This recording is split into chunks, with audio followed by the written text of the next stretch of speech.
traders. And the thing with trading is there is no end, right? You can trade for the next 20 years and make very little and believe that one day you might be a trader. You need something to say, right, you've now got to make the step to deal with whatever it is that is not allowing you to make money. Real common question, this one. What's the minimum versus recommended account size needed to trade profitably, and how many lots should I trade? I looked at this and I thought, well, let's go and tackle this from the perspective of what exactly do you mean by trade profitably? Because we all know the basic formula to profitability. It's revenue minus your fixed costs minus your variable costs gives you profit. So your revenue is essentially your average P&L minus your data, your platform, your squawk, your newsfeed, and minus your commissions or the spread that you trade. I know people say, oh, I don't pay commission. You do, because you will pay a bigger spread on your broker. So you will pay commission somehow. So that's how you're going to work out profit. You've then got to ask yourself, well, what is your revenue? Because your fixed costs, you can probably try and work out, and you can try and reduce these down. Yeah, I think realistically, to get your fixed costs under $300 a month is going to be a push. To get your commissions under 200 is going to be a push. At the end of the day, you've got to take trades on. So we've got that set, roughly 500 a month. Now, on the basis of that, making over £500 in a month makes you profitable. But you've got to ask yourself, if that's all you're achieving, is that really worth it? Because you're putting a lot of effort in. You've got this fixed costs, so you've got an immediate loss, which you've got to cover, and no guarantee you'll cover it. So it's not really worth it just to say you're profitable. So what I looked at, and this is the way that we would start most of our traders off, you say, right, absolutely. But in terms of what exactly you deem profitable, we've got to try and put a little bit of a number on that in order to be able to decide what is a minimum account balance. So typically what we would say to any new traders is 500 is your daily maximum risk. Now, the reason that we're looking at something like this, as a very simple rule and a really good way to kind of judge how much you can potentially earn or what realistically you need to earn, to cover your costs. If you look at a week of trading and assume 3-1-1, simple rule there, you'll have 3 up days, you'll have 1 flat day, 1 down day. So your 1 down day will cancel your 1 up day, and then you have a flat day. So essentially your profitability, your revenue is 2 positive days on a week, whatever they may be. So if you make 500 in a week, assuming 4 weeks in a month, that's 4,000 a month minus the 500 costs, 3,500 a month. That is on par with a roughly average type earnings in the UK. So that would be at least something you could judge as profitable. Also, $500 a day stop is realistic as well.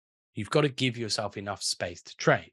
So the way that you're going to look here is, and to assign a stop, average up day, let's say 500, that should equal your average down day. You shouldn't be risking more than 500 on any day. So I shouldn't have said average down day.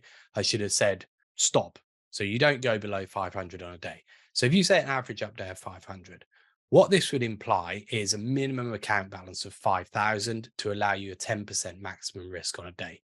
I think people who look at 1%, 2% risk, it's not realistic.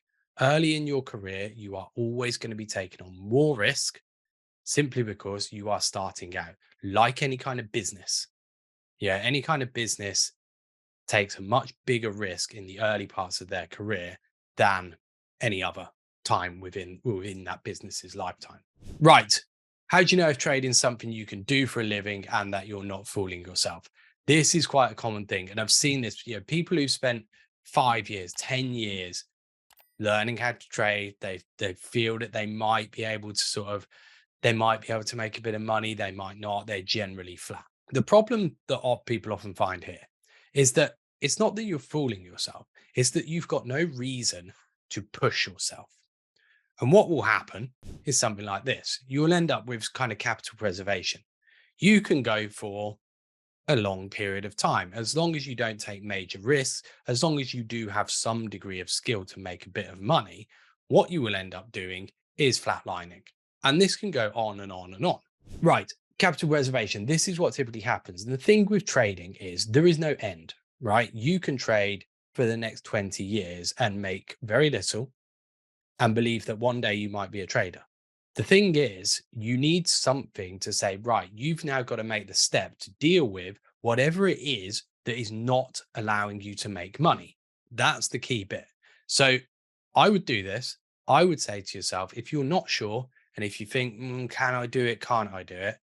Put yourself an end point. Say, right, I'm going to give myself to the end of this year till a certain date, a certain time, and say, right, I need to start to commit to trades. I need to start to do something that is going to change this level of performance, and accept that this goes one of two ways. There's no point in me sugarcoating it and saying, oh yeah, well, you might just suddenly start making money. You might not. But because you're then going to commit to stuff, you're going to take the risk on rather than trying to just preserve capital. You will find out. Either you will finish in whatever period of time and say, right, that's it, it's not for me anymore. Or you will start making money, which will be the spur to actually get you going. So by putting that line in the sand, you create pressure. Often it's a case, if you don't create pressure for yourself, you won't ever step over the line and start to push yourself a bit. So that, I would say, is the way to try and answer that, the way to try and understand what it is that's stopping you and whether you are fooling yourself or not. Accept that you may not be a trader, but you're better off to find out soon rather than in 10 years' time, still be wondering whether you can do it or not.